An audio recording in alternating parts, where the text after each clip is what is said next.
Bé, moltes gràcies per estar aquí. Aquest és un format, com veuen vostès, especial, amb uns convidats ple més especials,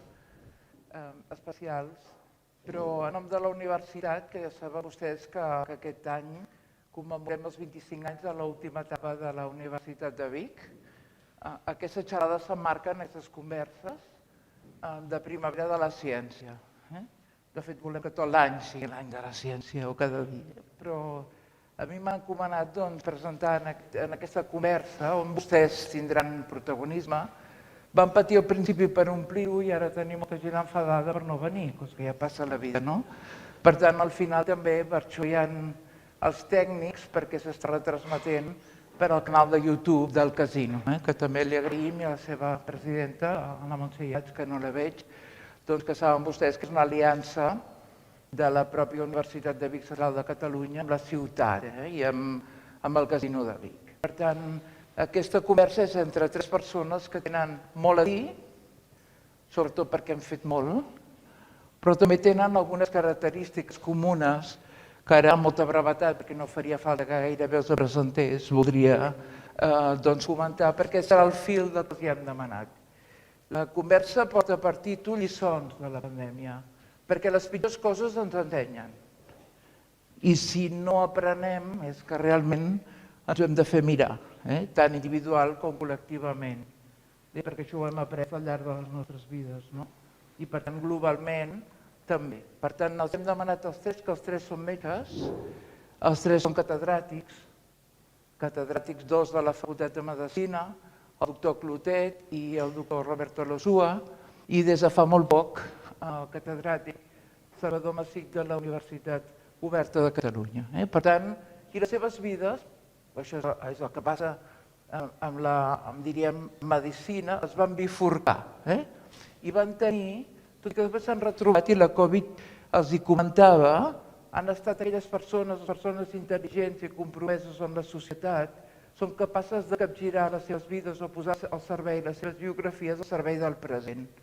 Per tant, el doctor Roberto Losua és un epidemiòleg molt reconegut, especialista en salut pública i epidemiologia, que s'ha dedicat gairebé sempre a factors de risc cardiovasculars. I ell diu, no en tinc res de Covid, però gent humil també, em sembla que ha estat el doctor Massip, li diu, però saps molt més que jo d'epidemiologia. Per tant, va fer medicina i es va dedicar a l'epidemiologia dels factors de risc cardiovasculars, que també s'han trobat moltes similituds per processos inflamatoris amb altres malalties.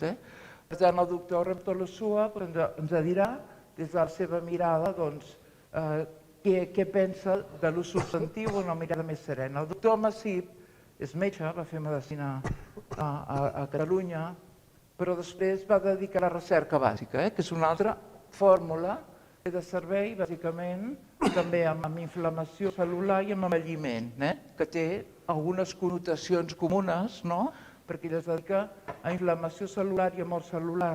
Bàsicament, hi ha reproducció cel·lular vinculada al càncer, i després, com també ha fet el doctor Clotet, això veiem que té punts en comú amb molts altres temes, com qualsevol malaltia inflamatòria i també amb l'envelliment. Però vostès l'han escoltat, perquè el doctor Massip l'escoltem i també és un element molt important de la seva personalitat, a part de ser gironí, en fi, perdoni, i que no sé si el Maro o el Joaquim Ruyra de Blanes, perquè també és un escriptor que fa novel·les, que també fa assajos i també fa quelcom molt important, igual que el doctor Clotet, i ara a poc també el doctor Losua, que segueix el mateix camí, la divulgació científica. L'hem escoltat dia darrere dia, dient la seva visió de les coses, no casar-se amb ningú, i ens ha ajudat a conèixer també la seva personalitat. I el doctor Clotet, que el coneixen els vigatans, el coneixem molt més, diríem, però m'agradaria ressaltar que ell és metge també i s'ha dedicat sempre a les malalties infeccioses, tot i que alguna vegada m'ha dit que volia ser cardiòleg per culpa del doctor Vallès, però va acabar sent infectòleg, cosa que jo també em va passar. Jo pensava ser un metge generalista i vam acabar, ell i jo, infeccioses, bàsicament a la sida, perquè va arribar als anys 80 la sida i hem dedicat, i ell sobretot molt més que jo, una part de les nostres vides a la infecció del VIH. I per tant, ell és cap de servei d'infeccioses de Germans Trias i Pujol, dirigeix l'ICAIxa des de fa ja molts anys, l'institut de recerca més important i també molt rellevant a nivell internacional de recerca tant per fàrmacs com per vacunes, com també per recerca de conducta conductual en relació al VIH, al virus de la sida i a malalties de transmissió sexual, però també ara, curiós, ha volcat tota la seva expertesa que ja anava evolucionant cap a les infeccions de l'immunitat, molt ràpidament cap a la Covid. I per tant, les seves tres mirades molt complementàries. Jo només per situar, i aquí acabo, algunes qüestions que voldria posar, algunes numèriques i algunes altres conceptuals, perquè ells comencin. Primer que des de l'inici d'aquesta pandèmia, que no sabem ben bé com comença, però en tot cas 2 anys llargs ja, no? Des d'aquell dia de Hunan i després de l'OMS que decreta la pandèmia el març del 2020, comprovats, per tant en testos positius hi ha 517 milions de persones que han estat infectades, de les 7.900 que n'hi ha. Probablement n'hi ha 3 vegades més, perquè especialment a la primera onada i a molts països, moltes geografies del món, això dels testos no és com nosaltres diríem. Però en tot cas aquestes són les dades, hi ha 6 milions de persones que han mort de la Covid, tot i que l'OMS ahir em sembla que reconeixia que segurament n'hi ha més de 15 milions. Per saber la magnitud de casa nostra, perquè encara hi ha gent que hi infravalora, doncs en realitat el que va passar el 2020 a Catalunya és que el mes de març la mortalitat va créixer un 57% i el mes d'abril un 78%. És a dir, el 2020 van morir un 20% més de persones. Per tant, és una xifra important i des de la Guerra Civil l'esperança de vida cada any anava creixent i hi ha hagut un canvi i han perdut l'any 2021, que són el 2020, perdó, que són les dades publicades i analitzades, un any i 18 mesos, diria 1,1, un any i un mes de vida, d'esperança de vida. És a dir, la línia creixent ha fet una davallada, veurem què passa amb les dades que comencen a analitzar-se del 21 i en el 22. És probable que remuntem una mica, per tant és probable que, i aquí hi ha un element important, que són les conseqüències de la Covid. En termes de mortalitat, perquè van deixar de diagnosticar altres coses, van tractar pitjor altres malalties, no només càncer, altres malalties cròniques, etc. Però també conseqüències econòmiques. Les decisions que es van tenir que prendre, a vegades qüestionades, han fet que hi hagi més pobres en el món i més pobres i més precaris a Catalunya. Això és així. Ha estat un debat sempre entre triar, entre economia i diríem, i evidència científica, sobretot els primers mesos de confinament, però allà ha estat una recurrent que un ha de saber que les decisions de salut pública són molt complicades. I per això jo tendeixo a ser prudent, perquè no voldria estar tots els que han de prendre decisions, tot i que tothom ha d'assumir la seva responsabilitat. Molt bé, en aquest context pandèmic, en aquest context sindèmic, que vol dir que hi ha causes i conseqüències socials i ambientals de la malaltia. I també en aquest context infodèmic, que ara no, perquè fixeu-vos com tot té un creixement, les xarxes, la informació durant molt de temps de les nostres vides només era Covid. Durant uns mesos va ser, o un mes, febrer i març, va ser guerra d'Ucraïna, ara sembla que això ha passat a un altre pla, encara que estem a Covid, estem en una altra situació. Per tant, els he demanat que facin una primera intervenció i els comento, si us sembla, com portarem aquesta conversa. Ells estan totalment d'acord en donar-los espai a vostès a fer preguntes, fan una intervenció inicial de màxim 10 minuts cadascú i després ja obrirem torn amb vostès. I després els donarem un temps final perquè ens expliquin des de la seva mirada quins serien els elements rellevants dels aprenentatges i també per la prevenció d'aquesta pandèmia i d'altres, tant sigui de recerca, com poblacionals, com clínics, com de fàrmacs, etc., com de conducta. Per tant, doctor Losue, hem quedat que la seriada serà des de la població, des de la mirada de la recerca, fent la mirada múltiple que té el doctor Clotet, també clínica, també, òbviament, també de recerca. Endavant. Moltes gràcies, doctora Geli, i moltes gràcies a la UVIC UCC per aquesta invitació i per l'organització d'aquest acte de divulgació que pensem que és molt important que les persones que fem recerca, que fem un retorn d'aquesta recerca a la població, a la comunitat. I això ha de ser cada vegada més permeable. Com ha dit la doctora Geli, jo no soc expert en Covid, jo soc expert en altre tipus de malalties, però tinc aquesta visió poblacional i com ciutadà, investigador i també responsable a la universitat, a la Facultat de Medicina, s'ha tocat lidiar amb aquesta malaltia. I personalment per mi és un honor en aquest moment estar aquí amb el doctor Massip i el doctor Clotet, que són realment experts i divulgadors d'aquesta malaltia que ens ha tocat viure. Jo voldria fer, en quant a les que hem après d'aquesta pandèmia, dos apartats ben diferenciats, en termes de salut i en termes socials. En termes de salut, el primer ensenyament o confirmació del que ja sabíem és el que nosaltres diem els determinants de la salut, les causes de la salut. I a vegades pensem que les causes de la salut estan molt relacionades amb el sistema sanitari, amb els metges, les infermeres, els hospitals, i els determinants, les causes de la salut, estan sobretot relacionats amb com vivim amb el món que ens ha tocat viure i com és aquest món. I aquest món, hi ha un entorn animal, que en aquest cas aquesta malaltia és una malaltia que nosaltres diem zoonosi, que ve de l'animal cap als humans, i aquest entorn animal, aquest ambient que ens envolta, té molt a veure amb la nostra salut. I això és un aspecte que hem de tenir molt en compte.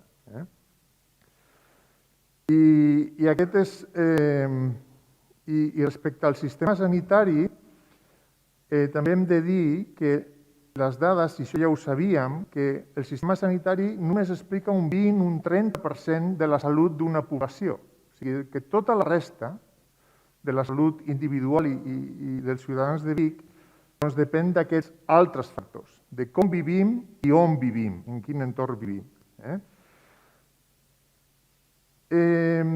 La segona lliçó és que no estàvem preparats per viure aquesta pandèmia, no estàvem preparats i penso que encara no estem preparats per viure una pandèmia similar, si ve una altra que segurament vindrà. I necessitem sistemes d'informació, sistemes d'identificació d'aquestes malalties infeccioses i sistemes d'alerta. I una vegada aquests brots d'aquestes malalties estan identificats, hem d'activar també sistemes de presa de decisions. Què fem quan hi hagi un altre brot, quan hi hagi una altra infecció d'aquest tipus, què hem de fer? I això ho hem d'implementar i ho hem de tenir preparat. I l'altre element clau d'aquesta gestió, d'aquestes crisis, jo penso que és la comunicació. És un element molt, molt important. I la comunicació en un entorn en el que hi ha moltes notícies falses, d'aquestes fake news, amb les xarxes socials, i la ciència i la recerca ha agafat prestigi, però també en alguns sectors s'ha desprestigiat molt. Llavors, les persones que comuniquin han de comunicar d'una forma empàtica, donar dades vàlides, i aquesta comunicació ha de ser transparent. I penso que d'aquest tema de comunicació i de gestió comunicativa d'una crisi és un aspecte també que hem après i que hem de millorar. Hem de comunicar quines coses sabem, hem de comunicar quines coses no sabem, perquè hi ha moltes coses que no sabem, i hem de comunicar què farem i per què ho farem. I amb això, tots hem d'anar alineats amb les decisions tècniques o polítiques que es posin en marxa.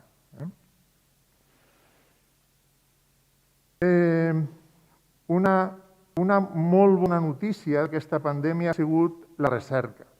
La recerca en biomedicina ens ha salvat. Ens ha salvat. En 10-11 mesos s'ha desenvolupat una vacuna. Una vacuna que no prevé, que no evita els contagis, tot el que voldríem, però que sí que evita i és eficaç per reduir els casos greus, realment són els que ens amoïnen de veritat. I una vacuna que encara ha d'evolucionar, o vacunes que han d'evolucionar, perquè no és perfecta, i hem de continuar fent aquesta recerca. I també hem après aquest tipus d'intervencions a nivell poblacional, que si confinament, que si no confinament, que si quant de temps, que si ara sortim, que si ara no sortim, que si un país pren unes decisions, un altre país pren altres decisions. I que aquestes intervencions tenen un impacte molt important, no només a nivell econòmic, a nivell de salut, sense dubte, però també a nivell social. Impactes també a nivell sanitari. I, per exemple, la pandèmia, com deia la doctora Geli, ha fet que el diagnòstic de càncer a la nostra població hagi disminuït un 12%. És que hi ha menys càncers o s'estan diagnosticant menys. Amb malalties com l'infart de miocardi, les persones que pateixen un infart de miocardi arriben 30 minuts més tard a l'hospital. Això no és res. Això sí que és res, perquè amb aquestes malalties el temps és vida. I la mortalitat d'aquesta malaltia ha passat d'un 5% a un 7,5%. O sigui que els casos són més greus. I també un gran impacte a nivell de salut mental. L'enquesta de salut de Catalunya del 2020, fins ara, les persones que referien símptomes de depressió eren més o menys un 5%. A l'any 2020, un 10%. O sigui, s'ha multiplicat per 2 també els problemes de salut mental. I a nivell social, jo penso que hi ha una lliçó molt, molt important. I és que si tenim voluntat i si tenim un objectiu clar, tothom pot remar en la mateixa direcció. Tothom pot remar en la mateixa direcció. I això és molt important, perquè hem de prendre decisions en temes referents de com volem viure, el canvi climàtic, la contaminació ambiental. Tots aquests temes, tots tenim molt a dir. I tots hem de remar en la mateixa direcció.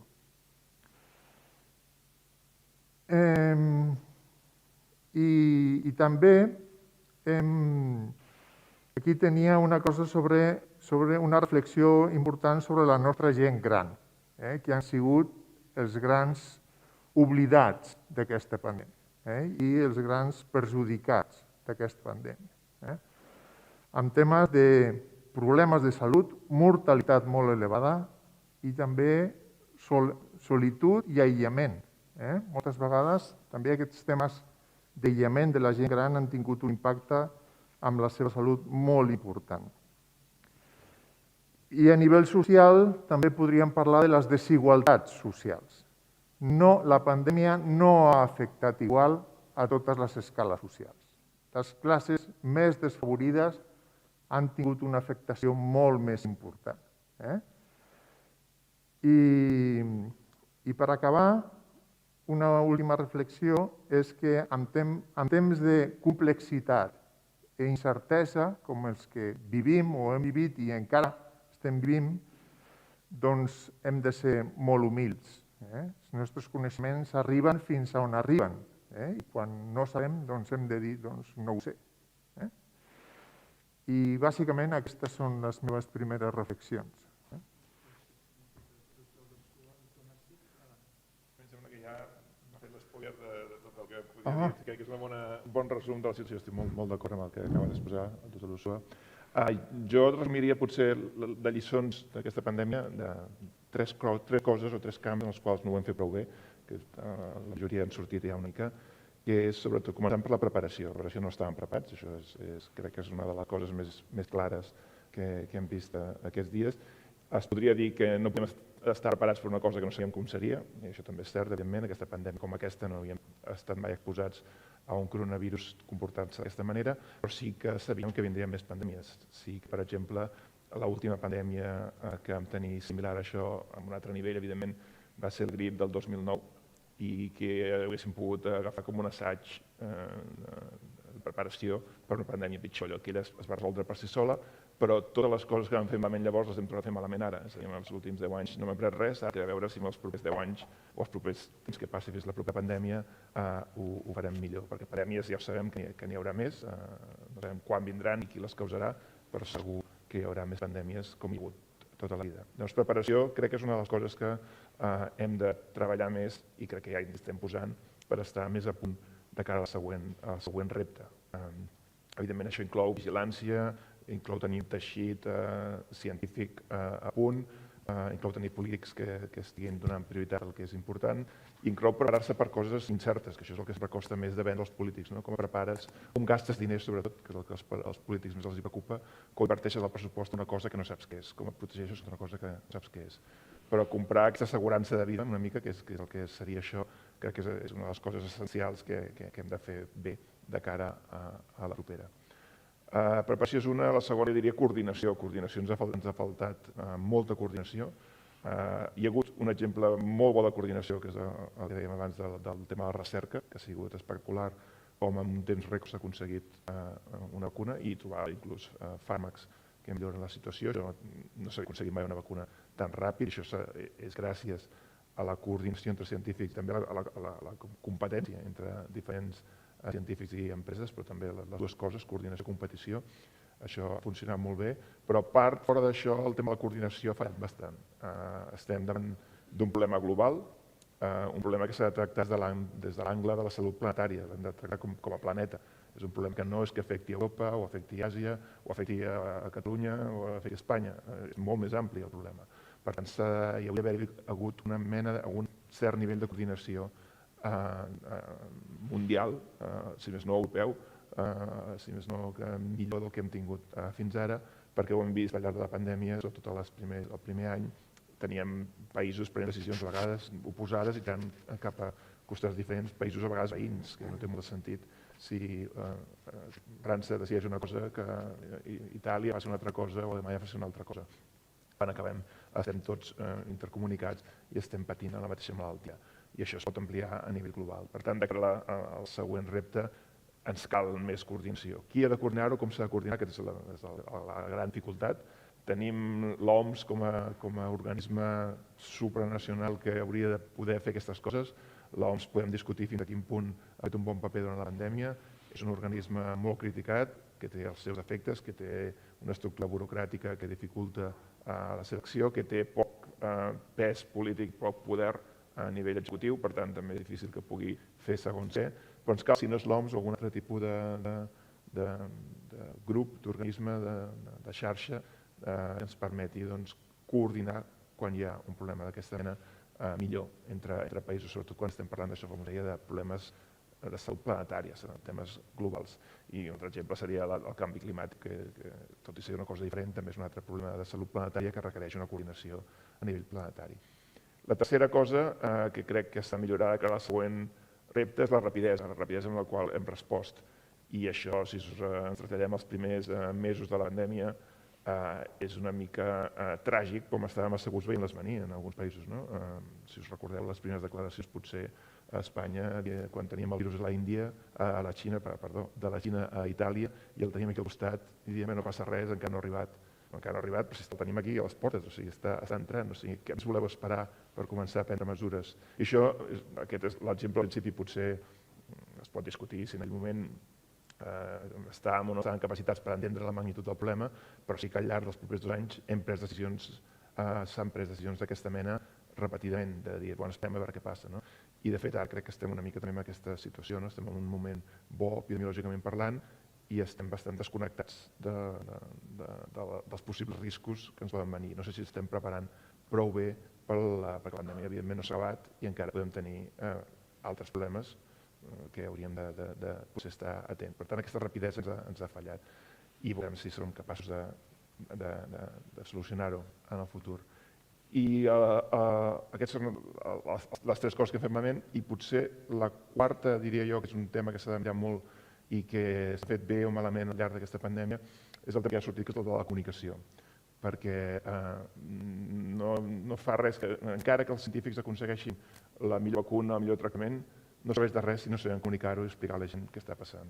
Perquè segurament la majoria dels que esteu aquí teniu 2 dosis de vacuna, potser no tots tenim la tercera, i si us dic que us heu de posar la quarta, molts direu que per què, no? Llavors, clar, aquí hi ha un problema de comunicació important. O sigui, estem discutint en el grup assessor de la Covid, ens reuníem just abans d'això, que el repte que tenim ara de cara a la tardor, de cara potser fins i tot a mitjans d'estiu, que és quan haurà baixat segurament la immunitat de la tercera dosi i la immunitat de les infeccions que ha tingut a principi d'any, és com convencem a les poblacions fràgils que han de posar una quarta dosi. Que és essencial per recuperar uns nivells de protecció que estan cada cop que aniran baixant i que el virus segueix rondant. La variant Omicron que tenim és especialment infecciosa, cada cop les subvariants són més infeccioses i més problemàtiques. Això costa molt, aquest esforç comunicatiu que s'ha de fer en un moment en el qual el missatge que s'ha transmès és que ja no hi ha pandèmia, que podem recuperar la normalitat i per no hi ha pandèmia, quan tot això encara està latent. Ens trobem aquest problema, ens l'hem trobat als moments de la pandèmia. Per tant, treballar de cara a com comuniquem d'aquesta forma transparent, clara, honesta, que arribi a tothom i que digui clarament què sabem, què no sabem, què ens cal fer, què no ens cal fer, crec que això és un dels reptes que encara ara tenim i que encara són una de les amenaces per aquesta pandèmia que tenim en marxa i les que vinguin al futur. I acabo ja només subratllant aquesta paraula que crec que els que treballem en el tema l'hem fet servir bastant, però potser no ha sortit prou, el tema de la sindèmia, que crec que és molt important tenir present, que això no és només la pandèmia de Covid, sinó que tenim altres pandèmies que s'estan sobreposant simultàniament i que s'ha de pensar no només amb el sol fet de curar una malaltia infecciosa, sinó amb totes les coses, salut mental, per exemple, és una molt important, l'impacte socioeconòmic que ha tingut la Covid. Tot això són temes que s'han de tractar a la vegada i m'agrada lligar-ho amb un tema també nou d'aquests que no se'n parla molt, que és la pandètica, que és l'ètica de les pandèmies. Perquè totes aquestes decisions de salut pública que estem prenent tenen un component ètic. I el component de dir ara deixem de fer vida normal, comencem a fer vida normal, deixem de preocupar-nos perquè tenim un impacte poc important a nivell d'hospitals. Hi ha un component ètic que és que estem posant en perill una part de la població fràgil. I mirant dades del Regne Unit, per exemple, el moment més baix de mortalitat del Regne Unit va ser a l'estiu, just al principi de l'estiu passat, i ara estem en un moment de mortalitat 50 vegades més alt i l'hem assumit com a normal. Això vol dir que s'està morint en aquests moments al Regne Unit al voltant d'unes 1.200 persones per setmana de Covid, quan els punts més baixos eren 50-60. O sigui, hem assumit una normalitat d'un percentatge de persones fràgils, vulnerables, que estan morint degut a la Covid i les estan assumint com a tolerables socialment, per poder recuperar la vida social. No estic dient ni que sí ni que no, només estic dient que això planteja un debat ètic que s'hauria de tenir, que s'hauria de fer. I així deixo aquí, si de cas, entraré en aquests temes quan feu preguntes. És un privilegi que m'hagis posat a l'última parada perquè ja ho han dit tot, són dos cracs, ho han dit molt bé. Jo començaré amb una cosa que em surt del cor, que és agrair a aquest senyor que està aquí, que és el doctor Vallès de Luna, que és un dels metges més importants que hi ha arreu del món, que em va ensenyar moltes coses, em va ensenyar molta cardiologia i em va ensenyar a fer recerca.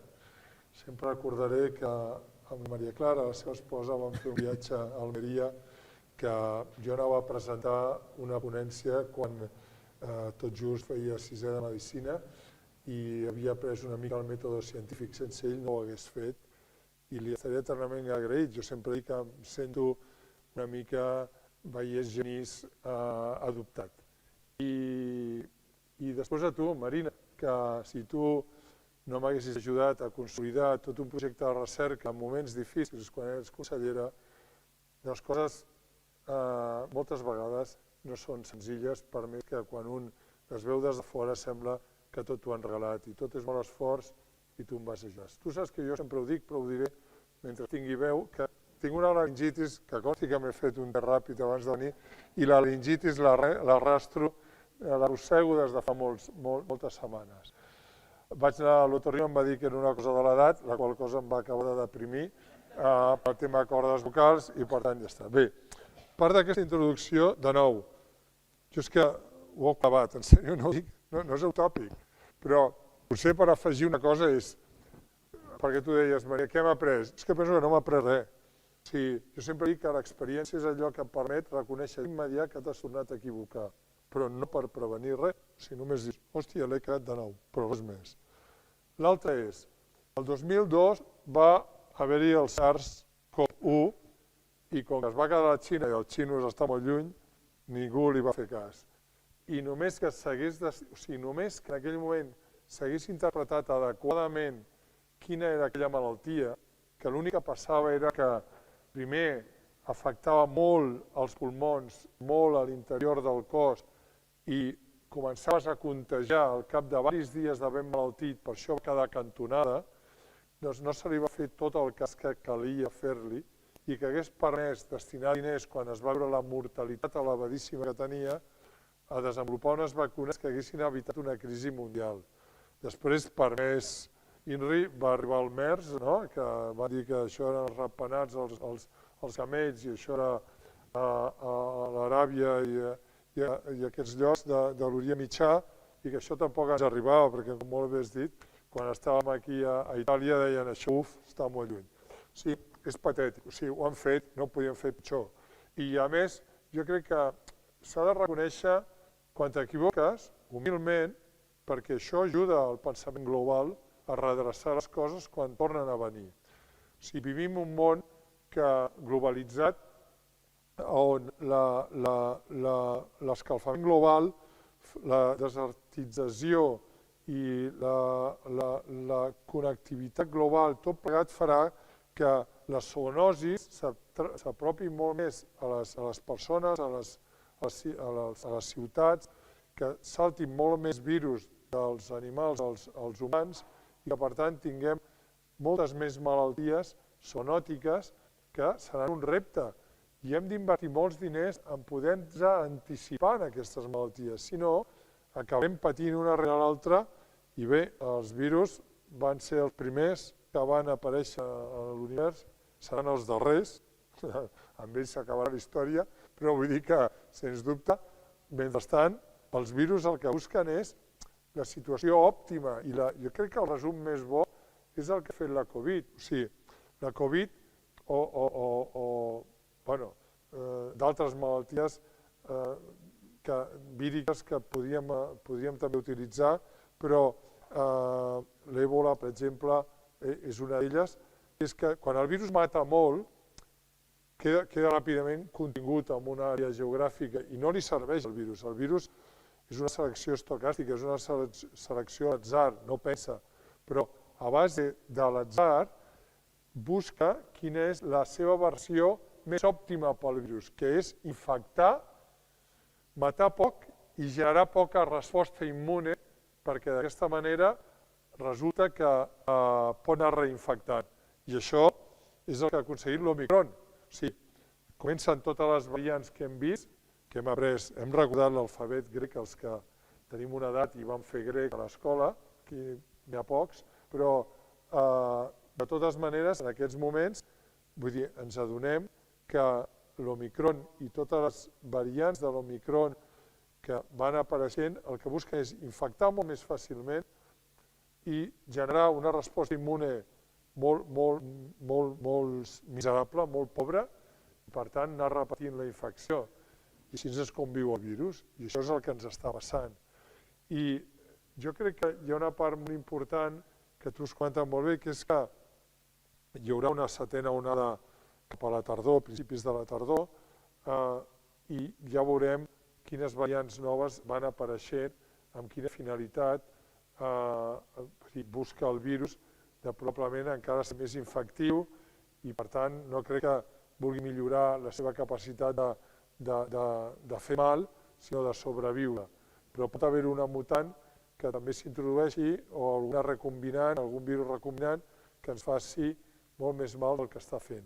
Però sobretot el que ens farà més mal serà la pèrdua d'immunitat que tindrem al llarg del temps. No tant una nova variant molt agressiva, sinó que nosaltres, aquí faré una mica de propaganda, gràcies al Joan Corono, bon rotllo, però és que l'he de fer, vull dir, ja ho va fer el meu fill i la seva jove en 24 hores, però gràcies a ells vam tenir molts diners per fer una recerca que ens ha ajudat, per exemple, a saber que la immunitat, que sabeu que hi ha dos tipus, la humoral, que són els anticossos, que és el que medim, però també la immunitat cel·lular.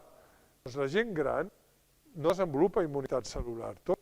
Molts polítics, molts del món de la salut, van parar, no, i sortien molts articles, i molta gent, perquè aquí comenta, tot Déu comenta, i ningú es basa en resultats sòlids fets en recerca ben feta. I aleshores, no vull dir que siguem nosaltres els únics, però ho intentem fer el millor que podem. Aleshores, clar, cal esbrinar si la immunitat cel·lular s'ha mantingut o no. I això no és senzill, no es fa en un dia, costa i són diners. I la immunitat humoral sabem que als 6 mesos cau, sobretot quan tens més de 65 anys. Dius, home, doncs és important que et cuidis quan tens més de 65 i que et cuidin perquè l'esperança de vida pot ser molt llarga, però si en canvi no t'asseguren una protecció, doncs l'únic que t'han d'assegurar, que per sort ja hi ha, però que cal fer a l'abast de tothom, són fàrmacs que poden d'alguna manera fer un avortament de la progressió de la malaltia, tot i que la vacuna ja t'hagi deixat de funcionar. Cal revacunar-se? Sí, sobretot a partir d'una franja d'edat, però també cal deixar clar quins són els criteris que defineixen quan una persona s'infecta i té més de 65 anys, quins són els criteris de risc de progressió malgrat la vacuna. Hi ha uns criteris d'anàlisis, des de calcular els linfòcits CD4, els linfòcits totals, el D-dímer, la proteïna C reactiva, moltes coses que poden dir que aquesta persona que té una edat, que és vulnerable i per tant pot tenir risc, si li posem el Paxlovid, el Remdesivir, és igual, anticossos neutralitzants, el que calgui, estarem contribuint també a bloquejar a bloquejar la progressió de la malaltia en aquest context. I això és el que hem de treballar tots. I a vegades la necessitat per part política de dir això s'ha acabat, ja tots masquetes a fora i s'ha acabat la història, no està bé, és comprensible, però en absolut ajuda a que aturem la progressió d'aquesta malaltia perquè ràpidament hi ha una quantitat de contagis nous increïbles. I la millor manera és dir no cal seguir comunicant-los, no cal seguir avaluant-los, perquè així tampoc ens n'entenem gaire. Però és que és important saber que en un context determinat, i ho has dit molt bé, a Anglaterra, vull dir, la mortalitat augmenta molt. I clar, però augmenta en un sector vulnerable i dius, home, sí, clar, si no ets tu del sector vulnerable, allò, si me'n fix, però si et toca, home, mal rotllo, no? Vull dir, voldries que estiguessis molt ben cobert i molt ben, d'alguna manera, doncs, analitzat per saber que t'han de donar el correcte en cada moment. I cal saber revacunar-se quantes vegades, a quin tipus de vacuna, cada quan, també tenir tractaments que siguin preventius, que puguin ajudar a prevenir que t'infectis. Això seria ideal, això és el que vam intentar amb l'hidroxicloroquina al principi de la pandèmia, l'Oriol Mitjà del meu equip, i que vam poder demostrar que no servia de res. Però, clar, és important a vegades a la vida dir clar una cosa serveix o no. Encara hi ha llocs del món que la segueixen fent servir. I amb treballs molt rigorosos publicats al New England vam demostrar que això no funcionava. Tot costa diners, tot cal un mètode científic, tot cal aplicar-lo i tot cal la sinceritat i la humilitat de dir no ho he fet bé, n'hem d'aprendre més i hem de donar més prioritat a una informació correcta i no pas a voler quedar bé i dir, vinga, aquí no ha passat res, això ja no ocorre, com ha passat des del volcà de la Palma, a la guerra d'Ucrània, sembla que ja no hi ha guerra, i hi ha la Covid, doncs hi havia el serial Covid cada dia i ja no hi ha serial. I això és un error. Però bueno, ja no m'enrotllo més, estic molt content d'estar aquí, que agraeixo a l'Ubic que hagi comptat amb mi, i és un privilegi estar en aquest foro i a tots vosaltres, i estaré encantat de contestar si pregunteu i ho sabem, si no direm que no ho sabem, però ho direm. Moltes gràcies. Bé, ja veuen vostès la quantitat de qüestions que hi ha i jo crec que ha estat molt interessant i ara passa el seu torn. Em sembla que tenim un micro, no?, que anirem passant. Per tant, ara es tracta de tenir temps llarg per fer tertúlia. Es podran adreçar a qualsevol persona si es volen identificar i així anirem. Aquí hi ha una primera paraula demanada, la doctora Narejos. El doctor Valls de donar després. Hola, bona tarda. Primer de tot agrair la presència i la compartir ciència que feu tots plegats aquí dalt del tarima. Soc la doctora Narejos del CAP de Centelles, som metge de família i tinc l'honor d'haver participat amb el doctor Oriol Mitjà amb l'estudi de la hidroxicloroquina i en el principi de la pandèmia ajudar a atendre residències i amb els meus companys del CAP de Centelles a atendre la població. Primer de tot, gràcies, perquè això va ser, per mi va ser la salvació. Tenia clar que la recerca i la ciència havia de ser la causa que ens tragués d'aquest problema i ho hem vist, s'ha demostrat. Només volia dos conceptes principals a compartir i demanar sobre dues coses principals. Una d'elles, com dèiem, la població no tenim prou informació en general, no parlo dels metges, parlo de la població en general, sobre el que significa la infecció de la Covid, que no és una infecció sense més, que tothom es planteja que és un refredat i que una vegada passat un episodi molta gent pensa que com ja l'he passat ja tinc protecció, ja tinc defenses i no ho tornaré a passar. Aquest concepte la gent no ho té, ja porto 2 vacunes, ja porto 3 i com ja he passat, jo ja tinc immunitat natural i me protegirà. Aquest concepte jo crec que la gent no el tenim al disc dur i és un dels conceptes principals que hauríem de saber transmetre, igual que la grip la podem passar tantes vegades com sigui i per això tenim vacunes, millors o pitjors, i les de la Covid són molt millors, ho hem demostrat, doncs haurien de poder transmetre a tothom que realment el Covid no és només una infecció, sinó que és un detonant d'una cascada de processos que necessitem prevenir, que podem prevenir, i que això és el més important que tots ens hem d'aplicar. És un comentari, però jo crec que això és un punt que he vist que costa molt a les consultes al dia a dia amb els pacients, de fer entendre que hem de portar mascareta, que ens hem de protegir en segons quines situacions. Aquí és una àrea que està molt ventilada i té un sostre molt alt, i en principi hem de comptar que tots estem negatius i hem vigilat, però de cara a la població transmetre que realment hem de continuar amb les mesures de protecció almenys uns mínims. Després una altra cosa que diem, la gent gran és susceptible a patir infeccions, la gent gran, a partir dels 50 anys, jo tinc 53, la immunosenescència s'activa. I amb 53 anys, jo, podeu dir gran o no, jo estic en risc. Aleshores, la població, persones de més de 50 anys són moltes, i després persones més joves que tinguin problemes d'immunitat que no se saben ni les coneixem perquè, com el doctor Clotet en sap més que ningú, la immunitat no la coneixem ben bé. Hi ha algunes immunodeficiències i alguns problemes que no ho sabem i en gent més jove cau. I, perdó per la llargada, i una altra de les coses importants que no s'ha tocat aquí i que em fa patir molt és la Covid persistent.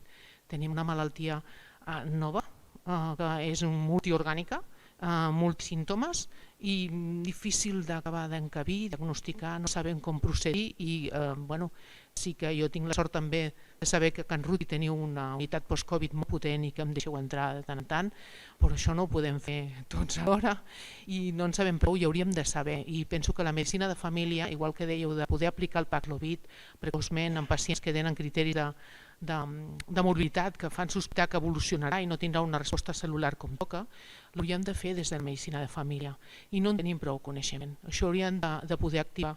Tot aquest procés és un model nou d'atenció, un model nou que està basat en la comunitat i en l'atenció de proximitat amb els pacients i en l'atenció precoç per intentar evitar que progressi una malaltia que podem prevenir amb vacunes i amb tractaments que són molt eficaços. Perdó per la llargada, gràcies de nou.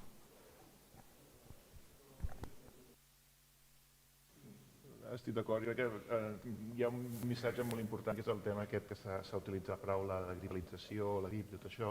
Primer, menys tenir la grip. La grip és una malaltia que mata fins a mig milió de persones l'any, no és allò que diguis, tampoc és per tirar coets, no? Però aquest any ha matat 15 milions segurament en 2 anys, o sigui, estem anant 30 vegades més, o sigui, que no és un virus, una malaltia lleu. I el més important que jo és que encara no sabem tot el que ens ve. tot el tema del Covid persistent, no sabem d'on ve, i la susceptibilitat que pot haver donat aquest virus a altres coses. Tenim 75% dels nens infectats, segons alguns estudis. Vol dir que gairebé tots els nens, 3/4 dels nens del món, han passat la Covid d'alguna manera.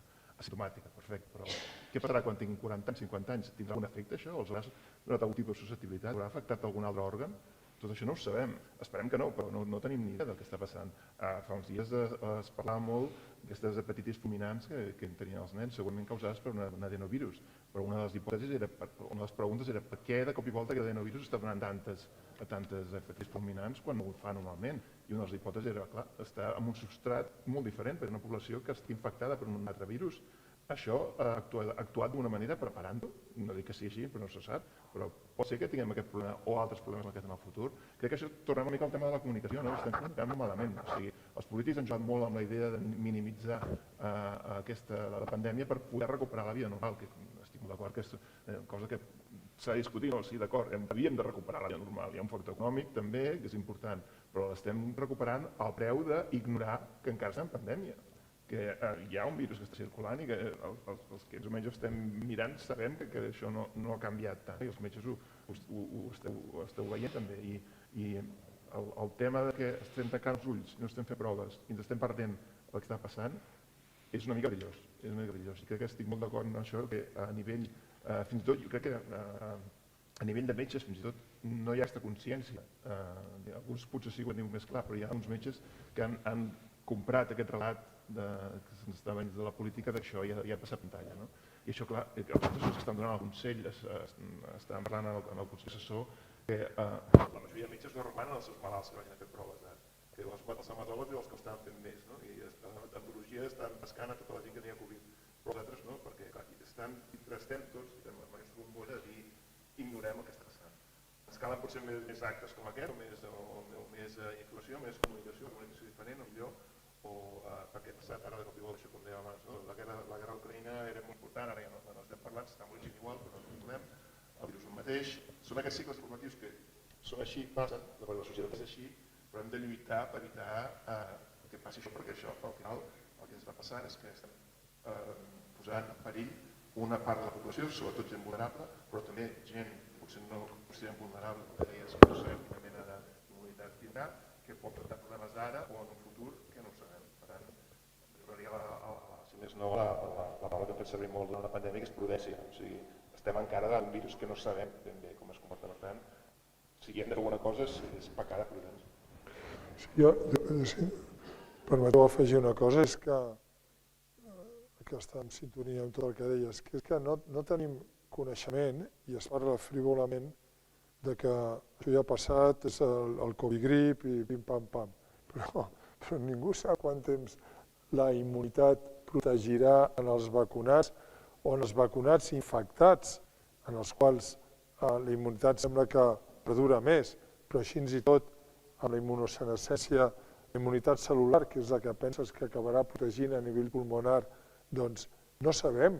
Bé, sí sabem que no n'hi ha a partir d'una edat, però i això són dades molt recents que encara no hem publicat. I aleshores dius, què hi farem en aquest context? Com esbrinarem qui pot tenir una progressió o no?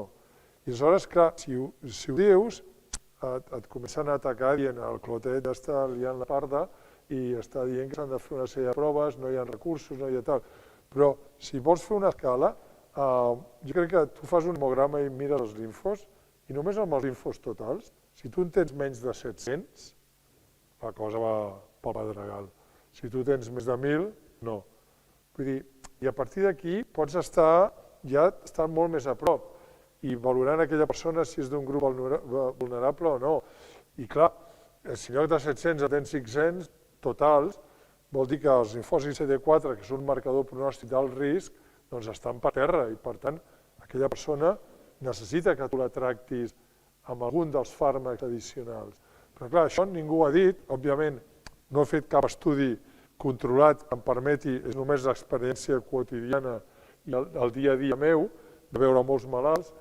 Clar, òbviament tenen fàcil el que dir, no, aquest és un exagerat, això ja ha passat, ja està. Jo entenc que cal, d'alguna manera, jo he vist una cosa que m'ha frapat molt, és una neta d'un amic meu amb les autolesions que s'havia fet per tot el tema de l'enclaustrament que han patit els joves. Jo vaig quedar, però vamos, era una noia aparentment normal, jove, que s'havia autolesionat d'una manera agressiva perquè pels adolescents ha sigut molt dur.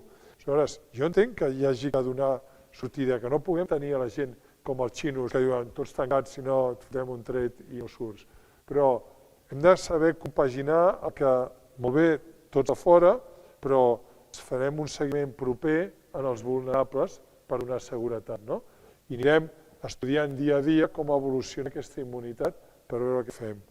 I realment el long Covid, és que portaria una altra sessió d'aquestes, i sí, estic molt orgullós de Lourdes Mateu i de tot el meu equip de Can Ruti, que ho estan fent molt bé i que el long Covid estem fent molts assajos clínics per veure com el podem manegar millor.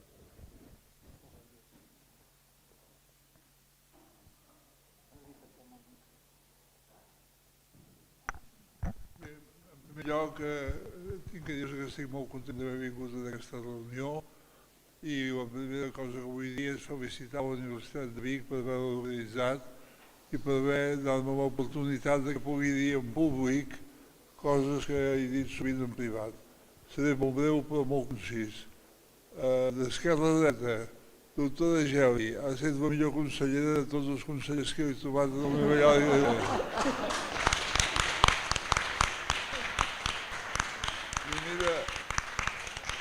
I mira que n'he conegut, i tu ho saps molt bé, em vaig sentir sempre molt acollit per tu i molt atent al que jo et demanava i vam fer molt bona relació quan va ser consellera i estic molt content que la Universitat de Vic, entre cometes, t'hagi fitxat. Segon, Ventura, què tinc a dir, Ventura? El nostre feeling va ser automàtic, va ser una relació de professor... El típic cas del mentoratge, no? Quan l'Ulisses va trobar el seu amic mentor i li va dir que el seu fill Telèmaco. Doncs aquesta va ser la relació que vam tenir tu i jo. I em fa molta il·lusió que hagis triomfat tant en la teva vida científica i penso que hagués pogut triomfar si haguessis fet cardiologia, però, en fi, ho vaig ser greu. No, vaig tenir clar que no em podia enfrontar amb la sang Vallès. Que hagués sigut un loser i que, per tant, era molt bo el Toni Vallès Júnior i ell ho ha demostrat i jo no tenia espai en allà. Ha estat una cosa que t'ha anat molt bé i estic molt content per tu i per tot el país. He tingut l'oportunitat de conèixer el doctor Bassip, que no coneixia i que m'ha fet molta il·lusió de conèixer-ho i de sentir la seva explicació, que m'ha agradat molt. Una bona i ja saps on tens un amic. I per últim en Roberto. Roberto és de la família i per tant estic molt content que s'hagi incorporat a la Universitat de Vic i crec que és un bon fitxatge per a ell i per la Universitat pels dos. De manera que aquestes coses les volia dir perquè quedés ben clar. Però també vull fer una pregunta a tots els que estan aquí actuant de ponents. Fins a quin punt es pot obligar que una persona es vacuni contra el virus? Jo crec que s'hauria de poder exigir. Igual que una persona per conduir no n'hi ha prou que sàpiga conduir, encara que ho demostri, sinó que té que passar un examen, el perill que representa una persona no es vacuni, crec que es mereix almenys que en parlem i que sapiguem la vostra opinió. Sí, Les decisions ètiques... Roberto. Jo no sé, no sé la resposta, però sé que hauríem d'invitar el doctor Arimany, que és del Col·legi de Metges, han tingut aquest debat obert i en principi, jo he llegit un document del Col·legi de Metges, i en principi a nivell legal es podria obligar a vacunar aquells professionals que treballin a centres, per exemple, residències de gent gran i hospitals. Però és un terreny una mica delicat i pantanós. No tinc una resposta clara per a aquesta pregunta. Però des del punt de vista personal i individual, penso que aquestes persones que treballen amb gent vulnerable, com hem parlat, haurien de fer aquest pas i vacunar-se com hem fet una gran proporció de la població. És un tema molt complicat, sí, realment és una pregunta clau i molt important, perquè ajunta, des del punt de la pandèmica, ajunta els temes que són la salut pública les llibertats individuals i com les pots sumar les dues coses. No? I durant la pandèmia, per exemple, s'ha donat una paradoxa que tu podies demanar a una persona que entrava a una residència a veure un malalt que estigués vacunat o que tingués un test, se li podia exigir, perquè si no, no podia entrar, però no podies exigir a la persona que treballava allà. O sigui, tu podies estar cuidant una residència per una persona que no està vacunada, perquè legalment no pots prevenir l'accés a la feina a una persona per raons de vacunar-se o no vacunar-se. O sigui, hi ha el tema legal per sobre del tema ètic i del tema de salut pública. És molt complexa i jo estic totalment d'acord que no hauria de ser possible que una persona que treballa en un entorn sanitari no es vacuni. És un debat que no és nou perquè és un debat que s'ha tingut, per exemple, amb la grip, que els metges són molt refractaris a vacunar-se contra la grip i hi ha moltes campanyes demanant als metges que es vacunin contra la grip, no només per ells, sinó per no contagiar els seus pacients. Això és un tema que ho estem arrossant des de fa molt temps. Ara és potser encara més agut. Si més no, en aquests entorns crec que hauríem d'aconseguir això. Tenim una gran sort que al nostre país hi ha hagut una gran acceptació de la vacuna, però hi ha països que han tingut molts més problemes. O sigui, aquest debat fins a cert punt aquí, almenys per les dues primeres dosis, potser no és tan urgent, però hi ha hagut països com França, Itàlia, i si anem cap a l'est encara més, on el percentatge de vacunació és molt baix, que llavors començava a ser un problema de salut pública real, perquè tu tenies un percentatge de la població vacunada massa baix com perquè la protecció fos prou bona. I crec que és un tema no resolt, molt complex, que per molt que els que ho veiem des del punt de vista mèdic diguem que hauríem de vacunar, sempre hi ha el costat legal, que ja ho hem vist a la pandèmia també, que ens posa totes les traves que vulguis aquí. Per tant, com a solució, jo crec que hem de tornar al tema de la comunicació que dèiem. No? O sigui, més que obligar, hem aconseguit trobar la manera de convèncer la gent que es vacuni. Això és més fàcil això que no trobar la manera d'obligar, crec jo. Però així és molt complicat, molt difícil, i crec que és un dels temes claus per la resposta a qualsevol malaltia infecciosa, pandèmia o epidèmia, etc. Jo crec que hi ha un factor que és que la vacuna no és esterilitzant. O sigui, la vacuna no evita que t'infectis, sinó el que evita, amb un 85%, és que progressis cap a malaltia greu pulmonar. Això, sobretot, per la variant Delta i les variants anteriors. La variant Omicron també, però en menor proporció, però també ho pot fer-ho, però en menor proporció perquè afecta més vies aèries superiors. Però ara, per exemple, es dona el cas de que molta gent que s'infecta amb la variant Omicron el que té és símptomes de refredat. O sigui, moqueja molt, està congestionada i sobretot té molt mal de coll. I es fa un test, diu, surt negatiu, no, tinc un refredat. No, no tens un refredat. Només que la reacció inicial que està patint aquella persona és per alliberació de substàncies inflamatòries quan els anticossos que té de la vacuna s'uneixen amb el virus que afecta principalment les vies altes. I això és al principi. Aleshores, el virus triga en augmentar la quantitat de càrrega viral, la quantitat que es detecta amb els tests ràpids, 5 dies. Per tant, la gent que té un refredat, comença amb el refredat, que és el primer que passa, diu no, soc negatiu, i aleshores comença a escampar-ho. Aleshores, si espera 5 dies, als 5 dies sortirà positiva, i al cap de 7 dies més sortirà negativa. Però això és per la dinàmica dels anticossos i de la unió al virus i de que aquest virus es replica molt, però triga 5 dies a arribar als nivells detectables pels tests ràpids. De totes maneres, jo crec que és una pandèmia que ens ha posat de manifest totes les xarxes socials, tots els sistemes de comunicació, la tergiversació de la realitat possible a tots els nivells a través de tots els sistemes de comunicació que fan que al final, a base de repetir moltes vegades una mentida, acabi sent la veritat. I això ha passat amb la vacuna, amb els negacionistes, amb tothom que s'ha sentit d'alguna manera qüestionat, els que fan servir l'hipoclorit sòdic, i no faré menció a cap personatge de l'Església que treballa amb el tema, però que el dissemina i que dius, però quina base científica hi ha en això i qui ha fet un estudi coherent. I en base de repetir moltes vegades per les xarxes conceptes erronis, la gent se'ls acaba creient perquè tothom té un puntillo d'antisistema en el cos i mira, ja va bé. I de nou, jo crec que, i acabo, jo crec que no es pot obligar ningú perquè no és esterilitzant. Però si fos esterilitzant, si tothom vacunat no pogués infectar-se i per tant no pogués transmetre la malaltia, home, obligar no, però suggerir amigablement que més val que ho facin, i ho faria. Més qüestions, més preguntes entre el públic.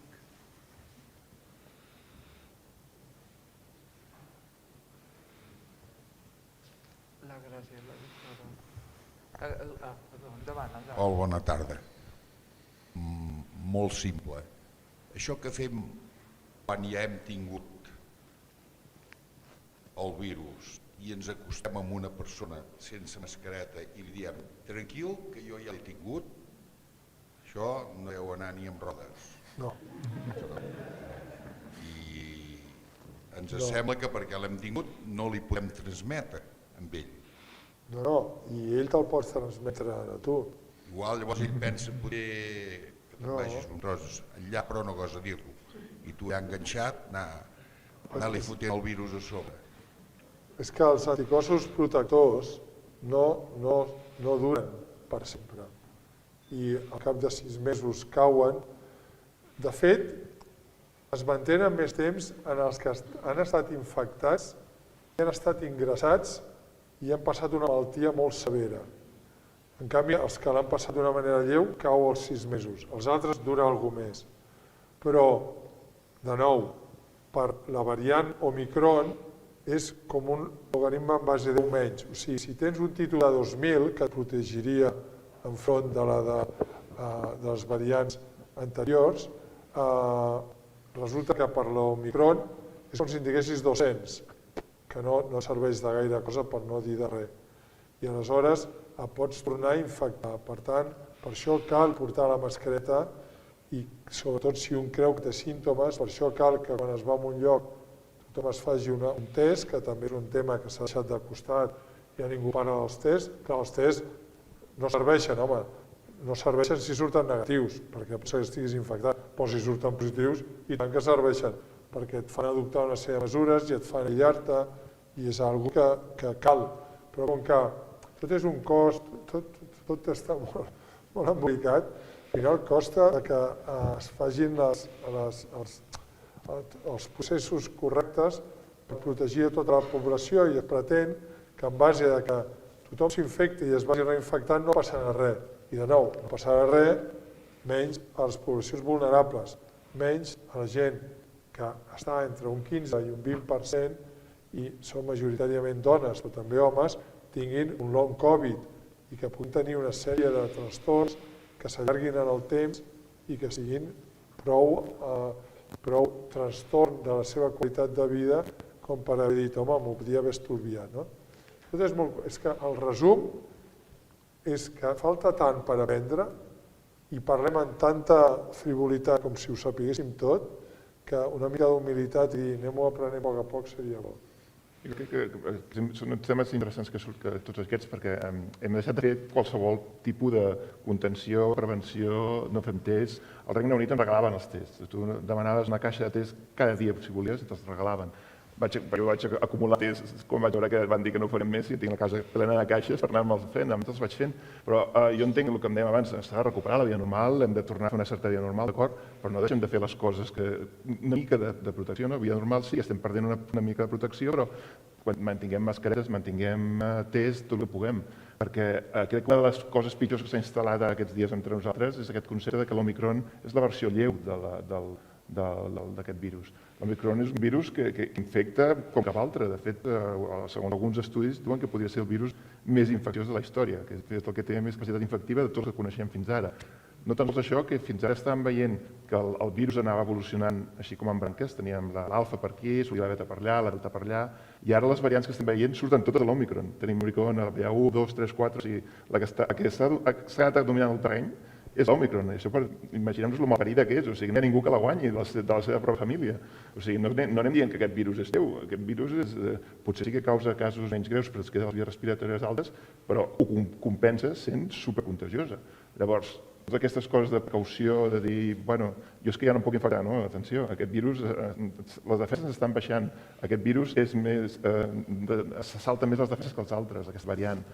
Seguim encara en una situació que intentem la vida normal, sí, però conservem aquest seny, no?, entre tot el que puguem per evitar que les persones vulnerables i les que poden patir problemes acabin tenint problemes. Però seguint aquest fil, perquè crec que és molt important, l'Òmicron, que és la dominant mundialment i aquí també. És veritat que amb la immunitat que tenim, amb la immunitat poblacional que tenim, vacunal, diríem per haver estat segurament també infectats per la pròpia Òmicron o per altres, la gravetat és menys greu. Aquí el que s'ha d'insistir és en aquest element quan comencem a perdre ara les dades de Catalunya, les tinc aquí, publicades, el 80% de la població té dues dosis, d'acord? I el 84% té dosis completa i el 80% almenys una dosis, però hi ha molt poca diferència. 6.400.000 persones tenen pauta completa dues dosis. El 43% té tres dosis. Per tant, jo crec que sí que és cert, perquè tot deu ser veritat en aquest moment, amb dades que tenim, que l'Òmicron, les diferents variants que tenim totalment estan campant, perquè encara contem menys, però està clar que el risc de rebrot, la taxa de reproducció, els indicadors que sabem han crescut. Però també és veritat que les UCIs en tenim 30, i que la mortalitat, de moment, per tant, hem de trobar l'element de precaució que expliqui quan començarem, i per tant la pregunta és què hem de fer o quan seria oportú, el que comentàvem, és una pregunta clau, des del meu punt de vista, revacunar amb quarta dosis aquí a la població vulnerable, perquè s'ha de dir que aquí les persones grans o les persones vulnerables tenen clara, diríem, capacitat d'escoltar i de vacunar-se. Això a Catalunya almenys és, a Espanya en general i alguns països que no tots, però aquí tu els dius a les persones grans que es vacunin i escolta, és que és el 99% de la gent que està vacunada aquí a partir dels 80 anys i a partir dels 70 anys, inclús als 65 anys, que jo m'ho miro encara, les dades publicades és altíssima, de les més altes del món. Per tant, tot i si és cert que estem, i hem de dir que estem en pandèmia i estem en una fase, jo crec que encara la sisena onada no va acabar mai de remetre. No estem a la setena onada, estem a la sisena, perquè mai va acabar de... Jo crec que n'hem tingut 6 perquè realment, en termes epidemiològics, mai hem acabat. Per tant, jo crec que això s'ha d'explicar i una altra pregunta és si, o encara no ho podem dir, si potser estem davant d'una qüestió diferent que la grip, que és que potser serà endèmica. És a dir, potser havíem pensat que l'Òmicron seria semblant al comportament epidemiològic de brots estacionals, amb el fred, i de moment no ho veiem. És veritat que la grip A, que em va tocar viure molt intensament, va tardar 2 anys a saber si seria, diríem, estacional o què seria. Fins a l'any 3 no vam saber que sí que es va comportar estacionalment i que les vacunes que teníem podien fer que la gravetat del grip fos menor com ha passat, d'acord? Això ho vam saber-ho. Primer recordeu que deien que es moriríem tots com la grip espanyola, no? I després vam veure que hi havia immunitat creuada tant per vacunes com per altres infeccions. No, però ho dic això perquè la gent al carrer no té la impressió de gravetat. En canvi sí que la tenia en altres moments, no? Jo crec que aquesta comunicació que comentava, per això us pregunto, el que deia aquest senyor, també de discutir. Hem de dir que és veritat que ja ara tornem a estar en una fase creixent de les infeccions, tot i que han fet menys tests, però tenim dades que així ho indiquin a Catalunya. Per altre costat, també és cert que de moment, però quan durarà això? Perquè la pregunta clau jo crec que és el tema de la immunitat.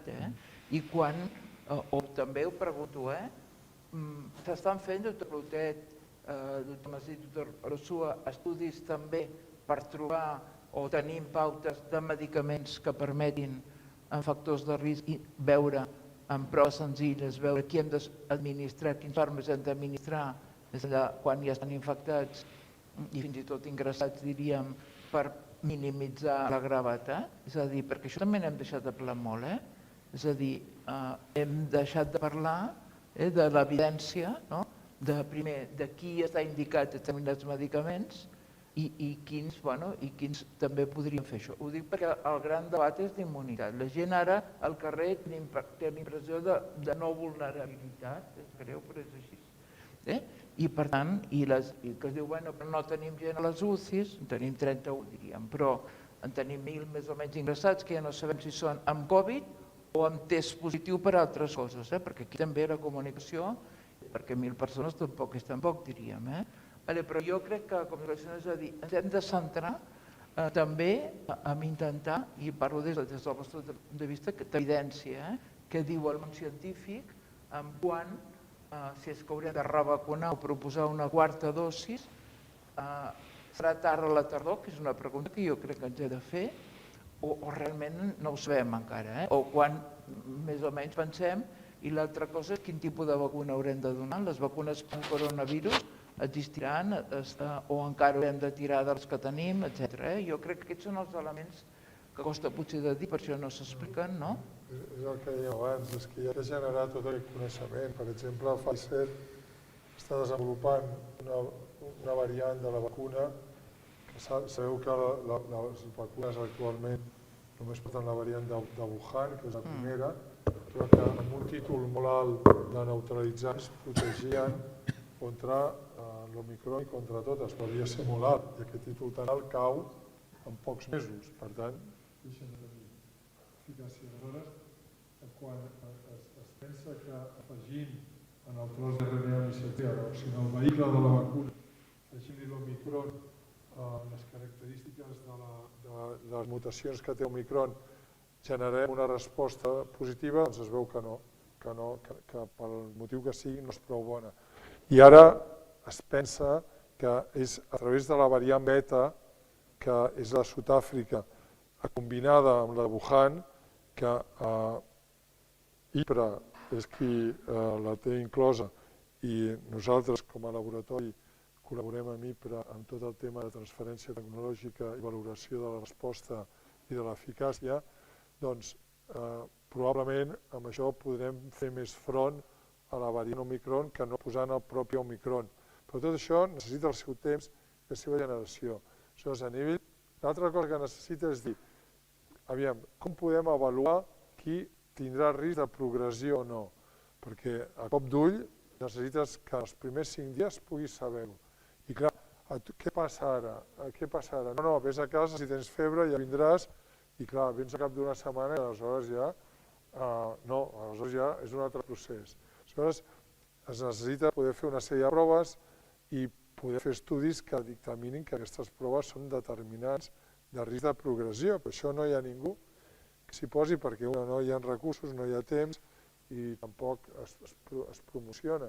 Aleshores, crec que hem d'anar molt en compte i estar atents i seguir seqüenciant el virus perquè pot arribar una altra variant que té unes altres característiques, estudiar la clínica i seguir generant coneixement en temps real, que és el que no havia passat mai. Jo tinc la sort, com tu, Marina, de viure la pandèmia de la sida, però és que és un estrès. O sigui, la pandèmia de la sida no teníem la pressió i era una pandèmia horrorosa, que segueix sent horrorosa, que també ha passat com de costat, però és que amb l'Omicron, amb el coronavirus, amb el Covid, és que jo no havia vist que tu estaves generant uns resultats, ja hi havia 3 grups que t'ho estaven penjant en totes aquestes webs gratuïtes d'accés i t'estaven dient el mateix que tu estaves fent i que t'havies trencat totes les banyes per generar aquelles dades, però ja hi havia 3 que ho havien fet. Les revistes científiques s'han quedat sense revisors, perquè és que no hi ha ningú que doni l'abast per poder revisar tots els articles que s'envien i poder ajudar a generar tot aquest coneixement. O sigui, ha estat una bogeria que encara dura, però...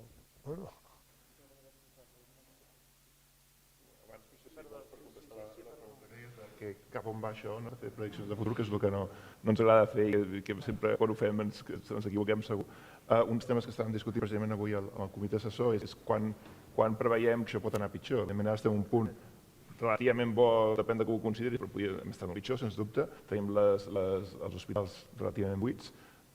Segons les dades que ens han dit, un 60% dels ingressats als hospitals són positius de Covid, que no vol dir que tinguin Covid, que estiguin allà per Covid, vull dir, segurament que seria només la meitat, però un 30% segueix sent un número molt elevat. Com pujarà això, no ho sabem, les UCIs com respondran ja ho veurem. S'està jugant amb el concepte de que la següent pic de casos pugui ser a la tardor, però al Regne Unit, per exemple, estan jugant amb la hipòtesi de què passava abans pel que dèiem d'immunitat, o sigui, el pic, sobretot el Regne Unit, que va tenir un pic abans que aquí, les infeccions per Omicron que vam tenir post-Nadal, que al Nadal ens van contagiar moltíssim, la gent que pot haver agafat immunitat de manera natural per això, a mitjans d'estiu ja segurament ja no la tindrà. A la gent que es va vacunar a principis d'any de la tercera dosi, segurament ja a mig estiu tampoc la tindrà. A l'estiu és cert que estarem a l'aire lliure i ja veient el que hem vist els anys passats, pot ser que hi hagi més transmissió, però l'estiu passat no hi ha un pic a mig estiu i l'anterior també. Per tant, podria molt bé ser que tinguéssim una pujada de casos que no veurem perquè no l'estem mirant, però sí que veurem els ingressos a mitjan estiu o com que els ingressos van una mica més tard, els van potser a finals d'estiu o abans inclús de la tardor. Sí, jo vull afegir una cosa, unes dades sobre l'eficàcia de la quarta dosis.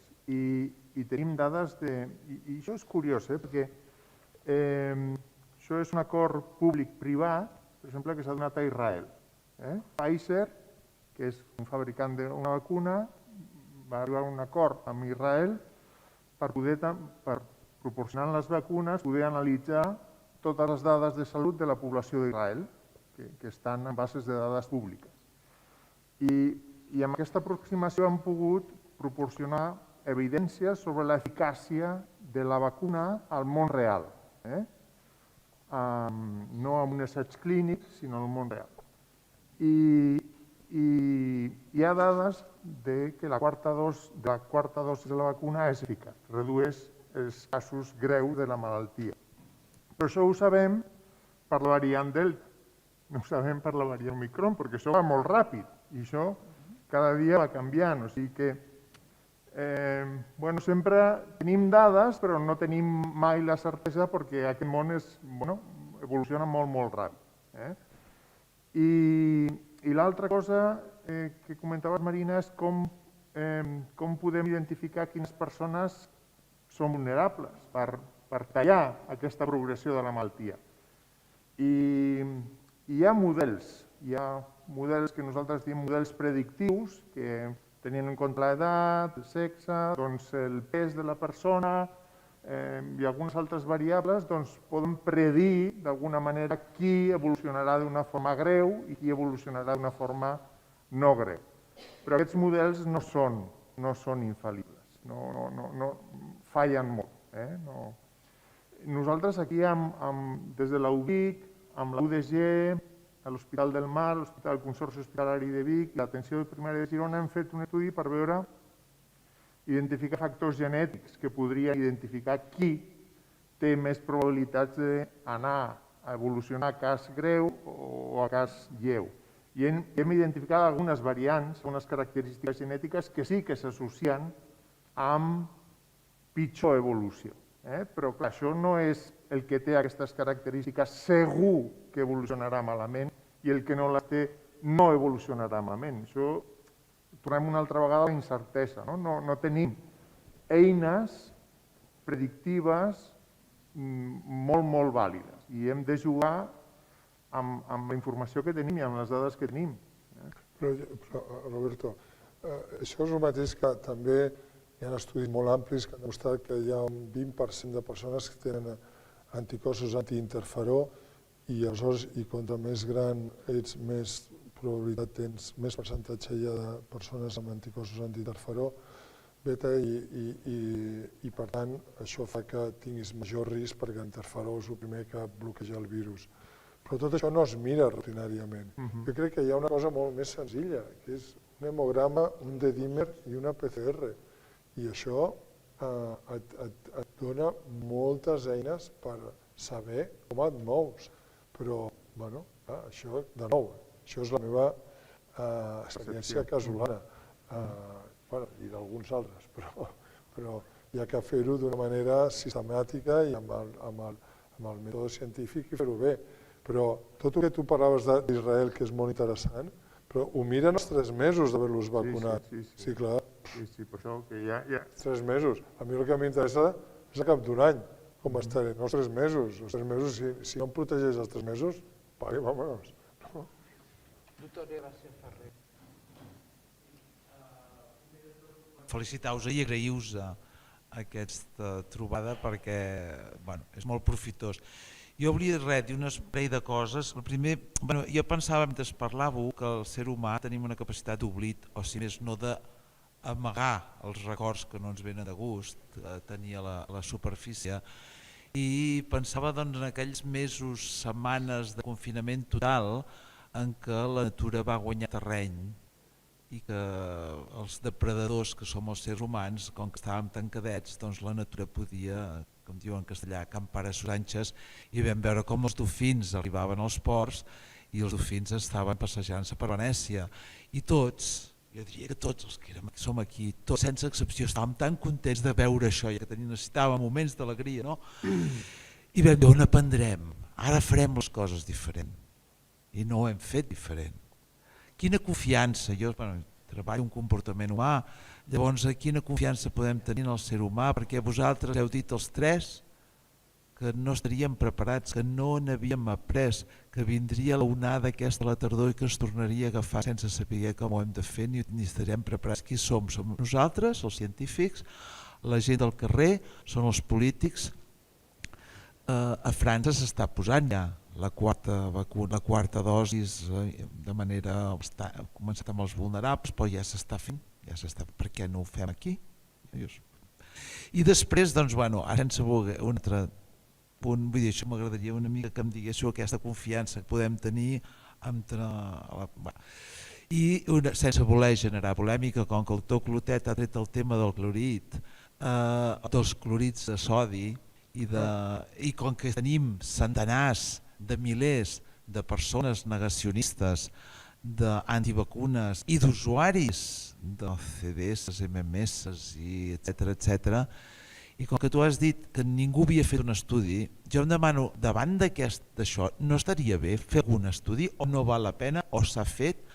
Perquè no hi ha res. Jo he estat buscant perquè algun pacient meu ha sigut usuari de clorits i m'han demanat què faig i dic, he estat buscant i no hi ha ni un sol estudi que s'hagi fet i llavors són centenars de milers de persones que utilitzen. Tampoc podem dir no, això és dolent, no ens ho volem mirar, sense voler fer polèmiques. No. Avant. Ho dic per al·lusions, la darrera pregunta. És que l'hipoclorit sòdic, o sigui, el lleixiu aigualit, aviam, tu probablement agafes un cultiu viral, li poses i ho mata tot. L'altra cosa és que tu te'l prenguis, s'absorbeixi, arribi on ha d'arribar i elimini el que ha d'eliminar. Una cosa és que s'acregui tota la microbiota intestinal o no, però l'altra és que realment es distribueixi adequadament. Mira, quan va fer l'estudi de la hidroxicloroquina, hi havia treballs fets als Estats Units i a laboratoris que demostraven que la hidroxicloroquina inhibia l'entrada del virus. Això resulta que era cert, però el virus resulta que té 2 portes d'entrada. Una que és per endocitosi, per receptors AC2, i l'altra és per la proteïna, o sigui, per una proteasa que hi ha a la membrana que trenca la punxa i permet que entri. L'altra és per endocitosi, que és que captura el virus, l'entra i aleshores allà el processa i el virus fa la seva patologia. Aleshores, només s'havia mirat que actués a través d'inhibir l'endocitosi, però no es tenia idea de si bloquejava o no la proteasa aquesta de membrana. Aleshores, jo crec que és important saber aplicar el mètode científic i saber dir que perquè tu creguis en alguna cosa que funciona ho has d'estudiar molt bé i has de fer tot un racional que permeti avançar. Aleshores, quan hi ha tan poca credibilitat i a més tan mite, o sigui, és que és igual, tu faries un estudi, és que no hi ha cap base racional que et suporti poder fer un estudi amb hipoclorit sòdic.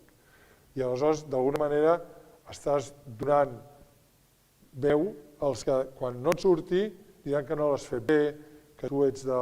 És sempre un continu d'aquest estil. Aleshores, jo crec que, com que conec tants addictes, a més radicals, en l'hipoclorit sòdic, però que és realment sectari, és una secta, o sigui, és una religió, i creuen a uns clubs, és igual, jo és que no tinc cap necessitat d'haver-los de demostrar que no funciona.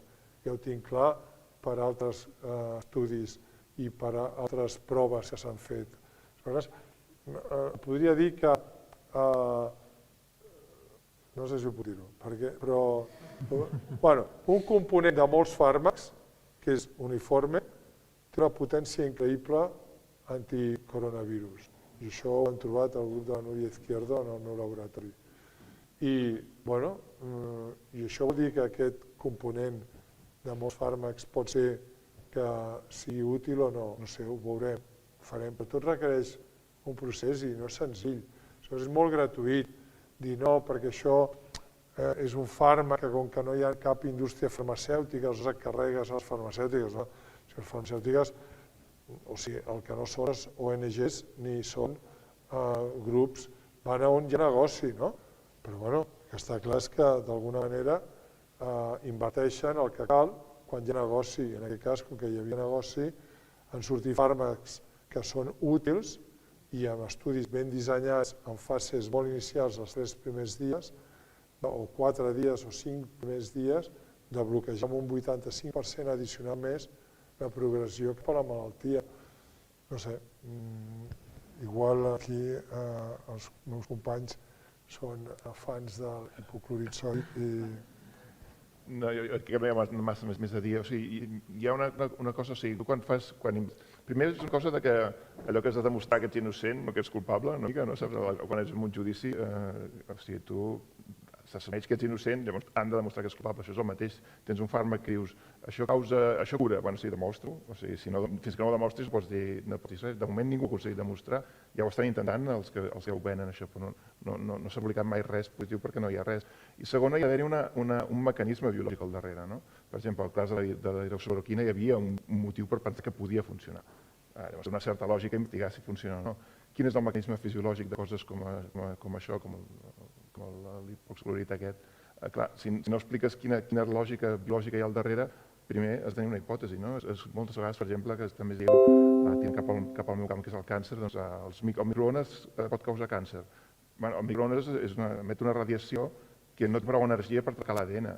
Si no pot afectar l'ADN, físicament no pot causar càncer, però el càncer comença amb una mutació que és un trencament a l'ADN. Per tant, si el microones pot influir en el càncer o no, podem discutir-ho, però que causa càncer segur que no, perquè físicament no és possible. Per tant, hi ha certes coses que si físicament no són possibles no perdem el temps d'això i anem a buscar solucions, i no cal també el que dèiem.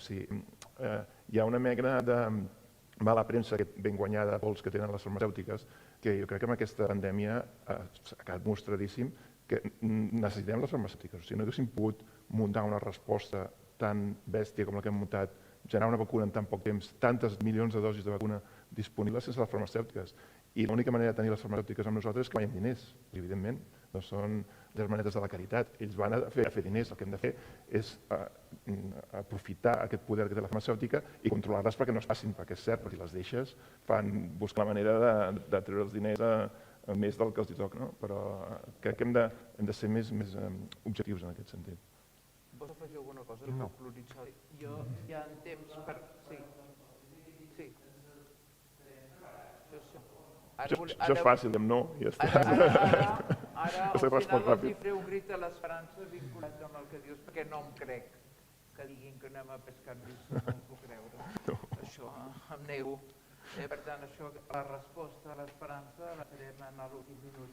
Són 2:15, hi hauria temps per 2 preguntes, en cas breus, perquè després jo faré uns quants titulars, diríem només, i els hi demanaré l'Esperança, diríem, de les lliçons dels 3, perquè és fals, això és mentida. Que no hem fet cap lliçó, encara que sigui personal, no dic col·lectiva. Coma. Jugues No, inclús, no, col·lectiva també. Sí. Endavant. Si em permeteu, un parell de comentaris. Enfront o per lluitar contra pandèmies cada cop més globalitzades, seria bo, suposo, no sé quins mecanismes, i si potser aquí l'OMS, un tema que l'heu apuntat, que és una institució potser molt massa sota interessos econòmics i molt polititzada. Jo crec que el que s'hauria de fer és d'alguna manera contribuir als que són més rics, ajudar a desenvolupar el teixit científic i sobretot també de producció de vacunes. Com podem ajudar en aquest sentit i sobretot que per futures pandèmies, com apunteu, que l'OMS pugui tenir una mica les mans més, en aquest cas, més deslliurades per realment actuar. Jo crec que el seu paper amb la pandèmia que hem passat o que estem, que estem ara, jo crec que, per dir-ho amb la boca petita, ha estat més aviat fluix. Hi ha alguna altra qüestió d'algú de vostè? Per la doctora Nadejos? Destacaríem a la doctora Nadejos, ens contesta el que ara vostès han comentat. Ja ho va comentar el doctor Massip abans. Jo penso que l'OMS és un organisme que no és efectiu i eficaç en quant a... I tampoc, jo penso que tampoc ha sigut molt útil en quant a comunicació, perquè això és una opinió personal, tampoc ha sigut molt eficaç en quant a l'estratègia de comunicació que ha tingut durant la pandèmia. Quines altres eines tenim? Doncs no ho sé, però han de ser eines més executives, més resolutives. Com dèiem, hem de tenir eines per identificar, per monitorar aquests brots, i quan identifiquem aquests brots hem de tenir implementats també preses de decisió. I aquestes preses de decisió han de ser locals o globals o europees, però han d'estar ben definides. I aquí penso que aquestes preses de decisió sobretot han de ser d'equips multidisciplinars, tècnics, no només metges, sinó també, sociòlegs, per veure com comuniquem tot això. Antropòlegs, o sigui, nosaltres no tenim la veritat absoluta, i la societat també ha de dir la seva. I entre tots hem d'anar a una, perquè aquí ens la juguem tots. Molt bé, acabem amb la doctora Nadejos. La pregunta que volia fer va en la línia de la comunicació a la població en general i sobre el tema de les vacunes i la immunitat que genera la quarta dosis. Com explicar, vendre, com convèncer a la població que s'ha de posar la tercera, els que els hi falta, la quarta, i amb les pors que molta població té, que és que quan poses moltes dosis de vacuna que poden provocar una alteració del sistema immunitari, que et poden provocar una malaltia, que poden despertar patologies. Hi ha molts tabús que jo crec que no en sabem prou i no sabem comunicar-ho prou. I sí que estem acostumats però a vacunar el canalla, estem acostumats a posar vacunes des dels 2 mesos d'edat en endavant amb dosis múltiples de molts tipus de microbis i no tenim uns nens que estiguin immunodeficients ni molt menys, ni que tinguin més risc de malalties per vacunar-los. I també alguns adults ens vacunem de certes patologies de manera repetida, dícese la gripe, per dir alguna cosa, i tampoc no hi ha una disminució de la immunitat, però la gent és resistent a posar-se la tercera perquè ja m'he posat 3, o de la quarta, què passa amb la quarta? De veritat em pot fer mal? Com podem comunicar i què hi ha al darrere per poder transmetre seguretat a la gent i que confiï en posar-se les vacunes sense pensar que s'està multiplicant o exponenciant la vacunació quan no toca? Gràcies. No sé, m'agradaria tenir la solució a això, perquè crec que és un dels problemes. No sé per què les vacunes, que són dels fàrmacs millors que tenim, són dels que donen menys problemes i els que actuen millor, són els que tenen més mala premsa. Potser per aquest tema que no curen una malaltia, sinó que la prenen. I això donar un fàrmac a una persona sana sempre ens genera més dubte. És un dels problemes que tinc jo, que treballo amb envelliment. Tu, si has de donar un fàrmac a una persona vella però sana, costarà molt que se'l prenguin, perquè jo estic bé, què m'has de donar? No, això és per el futur, clar, això és una mica és això. I això costa, vèncer aquesta mala fama, cal una campanya de màrqueting, potser per les vacunes, perquè realment, com bé dius, als nens se'ls hi posen i hi ha problema. En canvi, la gent se'n va de vacances a certs països i no discuteix que s'han de vacunar per aquests països. Això ho fan bé.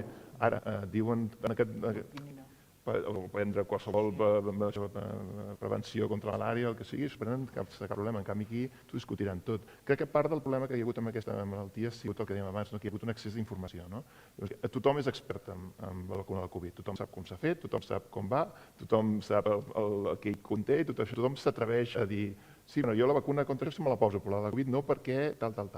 Clar, i això és molt difícil de combatre, perquè junt amb la informació, molta informació que està disponible, que és bona, hi ha molta desinformació simultàniament.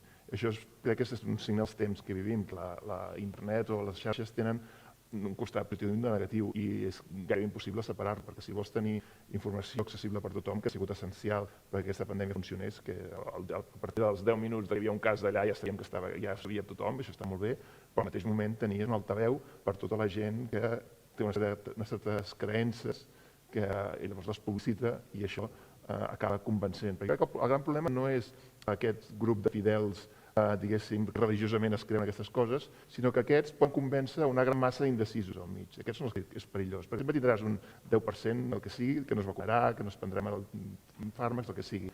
Quan aquest 10% contamina a un 50-60% que dubta, perquè és una cosa nova, perquè no tenim dades, el que sigui, aquí tenim un perill de salut pública. Com es soluciona? Ni idea.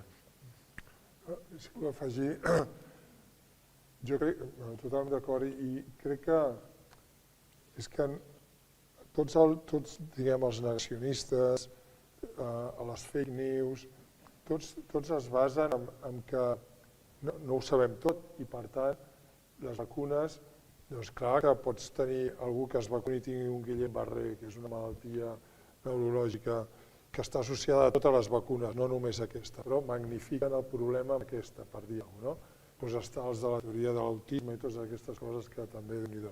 Però és que clar, nosaltres no sabem què passarà amb la quarta dosi, el risc de trombosi o no, que pot haver-hi en certes edats, no hi ha mecanismes o no hi ha estudis per a una prevenció adequada, segons quins contextes de més o menys risc. Probablement les proteïnes recombinants puguin ser més segures, que ja són molt segures les d'RNA missatger. Vull dir, ara es parla que és molt millor pel sistema immunitari injectant al mateix costat que en costats diferents les diferents dosis de vacunes. Anem aprenent cada dia sobre la marxa i clar, si tu tens un negacionista davant que t'ho rebat tot, doncs arriba un moment que no pots tu, perquè et poses en una situació de falsedat o t'equivoques i els diuen, mira, veus? I aleshores, contestant el que tu deies abans, jo crec que el que fa falta és que hi ha molt talent a Catalunya, hi ha molt talent a l'estat espanyol, hi ha molt talent arreu. El que calen és diners per ajudar els grups de recerca amb el que és el diner llavor, el seed money. Tu quan tens una idea i has de demanar un ajut i te l'han de donar, bueno, ja para, no? Ja no cal que s'hagin perquè serà d'aquí 6 mesos que t'arribarà tal. En canvi, si els governs haguessin o destinessin diners als grups consolidats que posin a treballar amb càncer, amb envelliment, amb malalties víriques, etc., aconseguiríem molta més rapidesa, perquè arreu del món tots aportem un granet de sorra amb el nostre coneixement i fem millor el futur i la lluita contra les malalties. Però clar, si no hi ha aquesta bona distribució dels diners i que no serà perquè els fons europeus arribaran, a mi fa una gràcia quan arribaran per la recerca, jo encara em parteixo. I clar, dius, home, per favor, i és que sempre per això hem après que res canviarà. Ara aquesta és l'última pregunta i Els agraïm molt, jo crec que ha estat molt interessant i podríem estar molta estona. Jo només alguns titulars que crec que han dit i que formen part de... Primer, acceptar que necessitem temps per tenir algunes certeses en un món d'incerteses. Segon, el tema del debat de la governança global i local és molt rellevant i no tenim ni l'OMSTE, ni la Unió Europea, ni a nivell nacional, sabem com governar qüestions tan complexes com aquesta. Per contestar una pregunta que la feia simple i no ho és, però necessitem temps, que ja la respondreu, la ciència la respondrà, que estem davant d'una pandèmia que es comportarà estacionalment o estem davant d'una endèmia, com els constipats que de tant en tant potser seran uns coronavirus que fan patologia greu. Simplifico, perquè jo crec que és el que estem ara, i no ho sabem perquè necessitem temps. L'altre és que cal invertir molt més en recerca i també recerca poblacional, perquè la ciència sí que s'ha sumat per trobar objectius comuns. Per tant, recerca poblacional, epidemiològica, clínica, en fàrmacs, recerca social afegida, també ho he dit. Un altre element, qual primer el doctor Sua, i que no vull passar desapercebut. Havia fet poc cas de la recerca en sanitat animal. Per tant, la recerca en sanitat o salut animal, humana i mediambiental s'han de trobar. S'han de trobar, perquè aquest és un element important davant tant de la prevenció com de les alertes per futures pandèmies. I això potser sí que encara no tenim l'entramat perquè els grups sumin. Sí que hem après a sumar grups multidisciplinars en l'àmbit de salut, però els que més específicament es dediquen a temes mediambientals i en sanitat animal són, excepte IPRA que ha fet l'evolució de la sanitat animal cap a la salut humana o les vacunes, però l'altre, tothom ho ha dit, la comunicació del risc. En salut pública aquest és l'element més difícil. Aquí la pregunta és qui es guanya l'autoritat. Estem en un món infodèmic, perquè això no canviarem. Tothom és comunicador ara. Un tuit, o a l'Instagram, o una tertúlia, o en fi, qualsevol lloc del món. El tema és d'autoritat. Qui té l'autoritat suficient, no dic persona només, és a dir, per dir això, que ara sembla que hauríem d'anar dient, això que estàvem dient, alerta, és veritat que ara estem en una fase aparent de menys gravetat, probablement perquè hem adquirit una immunitat que ens està caducant. Que no sabem, però intuïm això, perquè també és intuïció això, i tenim dades epidemiològiques que així ho indiquen, no? I per tant, a veure, qui pot convèncer, igual que la gent es pren fàrmacs cada dia que tenen efectes secundaris o no? Molts més efectes secundaris. En proporció, els hipolipemiants, els antidiabètics, els psicofàrmacs, i en fi, podríem anar posant moltíssims, que la gent es pren, teòricament d'autoprescripció per l'obesitat, sí o no?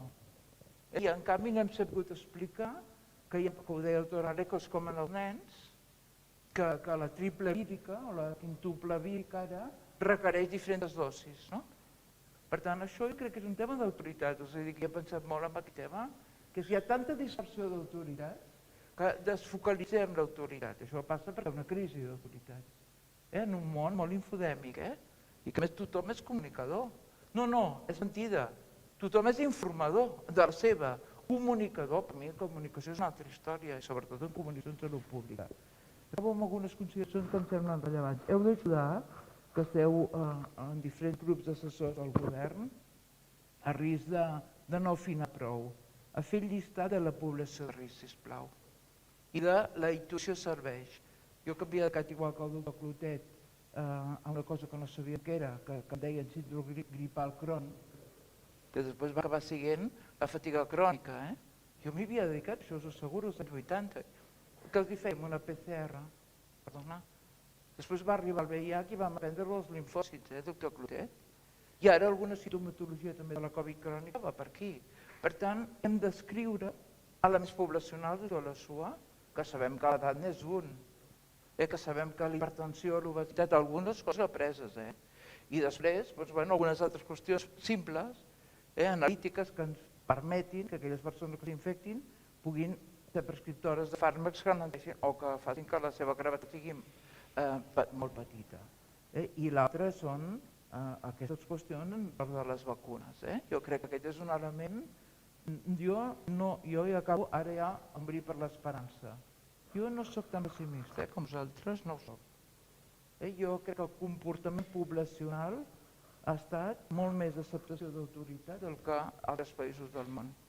Perquè si no, no tindríem un 84%, un 99%, un 100% de la gent de més de 80 anys vacunada, o un 43%, que són 3,5 milions de la població catalana amb una tercera dosi. Amb tot el que prou, i amb tot el que passa, i amb la sensació de que ara això ja no és greu, que és un constipat. Jo crec que si s'explica i torno amb l'autoritat, ja obrir per l'esperança. Em costa més imaginar una Unió Europea, fins i tot per no anar a l'OMS, perquè realment jo soc bastant crítica, us ho tinc a dir, que ha perdut pes això. La Unió Europea ha perdut pes en moltes coses, no només en això, però es nota que hi ha una debilitat de l'autoritat europea en països que tenen sistemes públics molt més solvents que la resta del món, per sort. Jo, per tant, són lliçons que hi ha coses acceptant la fragilitat i l'incertesa. I ara els hi donem, si els sembla, un minut per l'esperança. És a dir, malgrat que digueu que no hem après res, quina és l'element substantiu entre esperança i voldríeu que passés, que pot ser individual o col·lectiu, trieu-ne el que més considereu. Bueno, és difícil acabar això. Però jo diria que, ja s'ha dit, la recerca, hem de potenciar la recerca perquè ens ha salvat, ho hem dit. I a mi m'agradaria que aquesta complicitat que hi ha hagut de la societat en alguns moments concrets de la pandèmia es mantingués i l'aprofitéssim per altres coses, per altres canvis. Canvi climàtic, contaminació, millorar el nostre entorn, per tot això. O sigui, que aquesta complicitat amb la societat ho aprofitéssim o ho sabéssim aprofitar per aquests canvis que els hem d'implementar, també per la nostra supervivència. Doctor, sí. Jo diria també que la cosa positiva més clara d'aquesta pandèmia ha sigut el pas endavant dels científics, en molts sentits, que també amb el tema de comunicació i d'autoritat han sortit molts més científics a la llum i que han pogut arribar més al públic. Espero això per les dues bandes, que hi hagi més científics que s'atreveixin a fer el pas de posar-se davant de les càmeres, perquè al final som 4 els que ho fèiem, n'hi ha molts més, i com més siguem millor. I a més que la gent s'interessi. O sigui, el fet que vosaltres heu vingut aquí avui a veure ja és un senyal que us interessa la ciència. Això que no es perdi, que ja ho hem guanyat aquesta comunicació entre públics i científics, que es mantingui. Entre polítics i científics sembla que hi és, però ja veurem si això s'aguanta o no, que els polítics canvien d'opinió i d'interès segons les necessitats del moment. Tant de bo continués, i bé que, si més no, la pandèmia ha sigut una demostració que això que fem sempre els científics, que és demanar diners, sempre que ens sentiu parlar demanem que no tenim prou diners, hem demostrat que sí, que si ens doneu diners sabem fer coses, o fem coses útils per tothom. Al cap i la fi, la ciència treballa per la societat. Tenim massa la idea que els científics vivim aïllats al nostre món i només fem el que ens interessa pel pur plaer de saber, sí que també, però que treballem sempre per la societat, i això crec que seria la cosa positiva que tant de bo es pogués quedar. Doctor Clotet, esperem molt de la seva esperança. Positiu,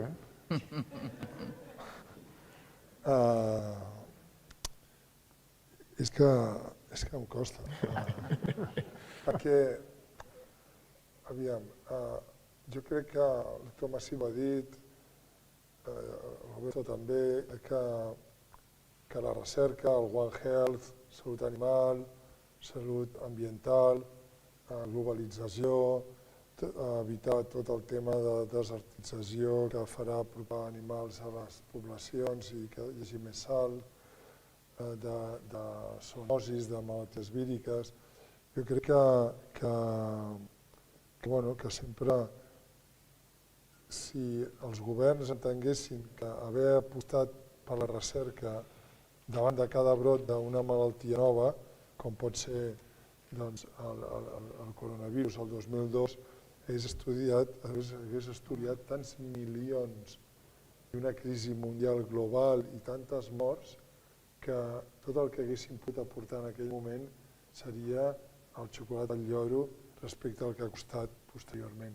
Però com diu ell, tot això que nosaltres diem, aquest diner llavor, aquest seed money, aquesta necessitat de poder nosaltres, perquè el talent hi és a tot arreu, que ens en donin, no hi ha manera. Jo he estat, vaig tenir el privilegi de donar el Premi Nacional de Recerca i li vaig dir al president, però no, que m'hagi fet cas, perquè no m'ha arribat. I llavors jo crec que, no sé, vull estar esperançat, vull creure en que no tot serà negatiu, però sincerament només crec en la recerca, en la ciència, i en què hi ha molt talent i que per poc que ens donin aconseguirem aportar molt i aconseguirem avançar-nos a possibles complicacions que hi haurà en un futur, però perquè tinc molta fe en el mètode científic, els recercadors i els investigadors. Doncs moltes gràcies. Veieu que ha estat un luxe, per mi un autèntic plaer, i moltes gràcies a vostès. Han encetat aquestes tertúlies i a la universitat us convidarà amb altres. Crec que aquí sí, hem fet de la divulgació científica, probablement, aquest element. Jo crec que la clau que la política o les polítiques, la ciència i els mitjans de comunicació, perquè no us n'oblideu, és a dir, les modes dels temes acaben sent molt influents a les preses de decisions. I per tant, en aquest triangle és sempre molt complicat, perquè l'immediatesa passa per davant. Ara, en fi, si la crisi d'Ucraïna no ha posat al debat dels combustibles fòssils al món, ja no sé què ha de passar més, perquè hem vist la nostra dependència total i no puguem anar a una guerra perquè depenem del gas, diríem, i del petroli, bàsicament a Alemanya i altres països d'Europa. Això és molt dur que dic jo, però és així, és una constatació. Per tant, en aquesta triple, diríem, aliança, acadèmia, ciència, polítiques i tant globals com locals, òbviament, com mitjans de comunicació, perquè són transmissors de prioritats.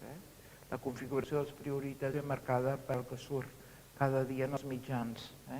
I això és així, és així això. Ens agradarà o no, però és així.